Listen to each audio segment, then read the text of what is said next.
အားလုံးပဲမင်္ဂလာပါဗျာကျွန်တော်ဒီနေ့မှာတော့ UFC 328မှာရှင်ပြိုင်သွားတဲ့ Joshua Ban နဲ့ Tasso Dana တို့ရဲ့ Flyweight Champion ခပတ်လူပွဲက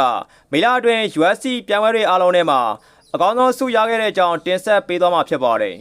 အားလုံးသိတဲ့အတိုင်းဒီကနေ့ Flyweight Champion ခပတ်လူပွဲမှာ Ban နဲ့ Dana တို့နှစ်ယောက်ငါးကြီးပြည့်အကျိန်းနဲ့ရှင်ပြိုင်ကစားခဲ့ကြပြီးနောက်ဆုံးမှာတော့ Joshua Ban နိုင်ရပြီး Champion ဆက်လက်ကာကွယ်သွားနိုင်ခဲ့ပါတယ်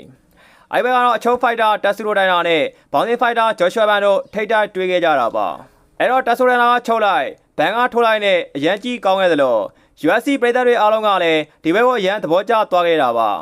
အဓိကချက်ကတော့ Joshua Ban ရဲ့ Special Bouncing နဲ့ Tasso Dana ရဲ့အမခန်းမာကောင်ကပဲပြည်သက်ကိုအဓိကဆွဲဆောင်သွားခဲ့တာဖြစ်ပါတယ်အဲ့ဒီပြောင်းလဲပြီးမှလည်း UFC 328ရဲ့ Fight of the Night ဆိုတဲ့အကောင်းဆုံးဆုကိုဘန်နဲ့ Dana တို့တွဲဆိုင်ကပဲရရှိခဲ့တာပါဒီခါမှာလည်းမေလာရဲ့ Fight of the Match ဆိုတဲ့မေလာအတွင်းတလားတာအကောင်းဆုံးဆုကိုပါထပ်မံရရှိခဲ့တာပါ